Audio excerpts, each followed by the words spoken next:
Good morning बच्चों। आज हम पढ़ेंगे दान का हिसाब का बचा हुआ पार्ट। तो आप ध्यान से सुनिएगा।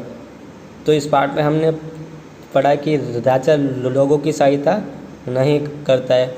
उनके राज्य में अकाल के कारण सारे लोग भूख प्यास से मर रहे हैं, फिर भी वो उनकी सहायता नहीं करता। ये सोचकर सहायता नहीं करता है कि उसका दान भंडार ख़त्म हो जाएगा और वह खुद भी एक दिन गरीब हो जाएगा, इसलिए उसने लोगों की सहायता नहीं की।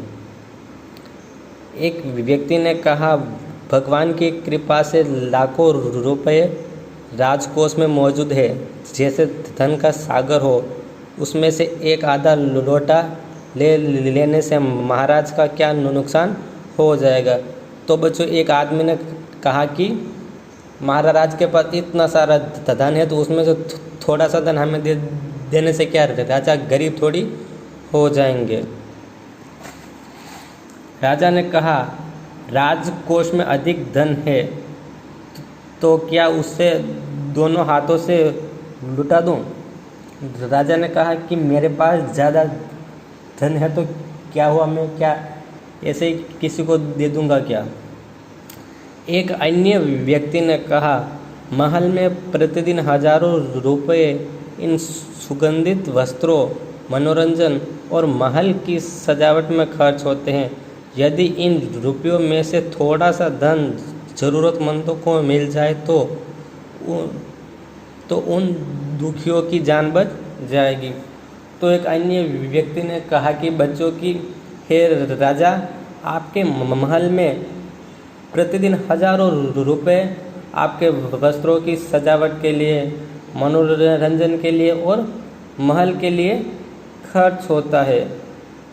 तो इनमें से थोड़ा सा पैसा अगर गरीबों की सहायता के लिए या ज़रूरतमंदों के लिए खर्च हो जाएगा, तो उसमें उनकी सहायता हो जाएगी और उनकी जान बच जाएगी और वो इस आपदा से बच पाएंगे, अकाल रूपी आपदा से। ठीक बच्चों, यह सुनकर राजा को क्रोध आ गया। वह गुस्से से बोला, खुद भिखारी होकर मुझे उपदेश दे रहे हो? राजा ने गुस्से में आकर कहा कि तुम खुद भिखारी होकर मुझे उपदेश दे रहे हो? उपदेश मतलब बच्चों ज्ञान की बात है। मेरा रुपया है, मैं चाहे उसे उबाल कर खाऊं चाहे तलकर, मेरी मर्जी। तुम अगर इसी तरह बकवास करोगे तो मुश्किल में पड़ जाओगे, इसीलिए इसी वक्त तुम चुपचाप खिसक जाओ। तो बच्चों, राजा ने कहा कि मेरे पैसे हैं, चाहे मैं उनका कुछ भी करूं। राजा के कहने का मतलब कि मैं किसी की सहायता करूं या ना करूं, चाहे उस पैसे का कुछ भी करूं, तुमको क्या काम? तुम चुपचाप यहाँ से चले जाओ, वरना मुसीबत में पड़ जाओगे। मुसीबत में पड़ने का मतलब कि मैं तुमको अपने सिपाहियों की सहायता से जेल में डाल दूंगा। तो तुम इससे अच्छा है कि अभी यहाँ से चले जाओ, फालतू की बकवास मत करो। राजा का क्रोध देखकर लोग वहाँ से चले गए। तो बच्चों, राजा की इस तरह गुस्सा करने से सारे लोग वहाँ से चले गए। राजा हंसते हुए बोला, छोटा मुंह बड़ी बात।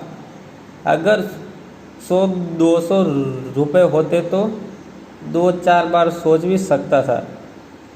राजा ने हंसते हुए कहा कि 100-200 रुपये होते तो 2-4 बार सोच सकता था। पहरेदार की खुराक 2-4 दिन कम कर देता।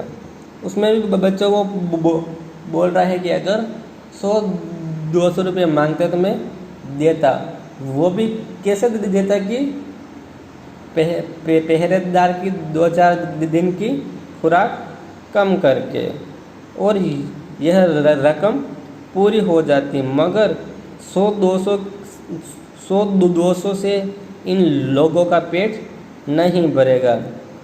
एकदम 10,000 मांग बैठे।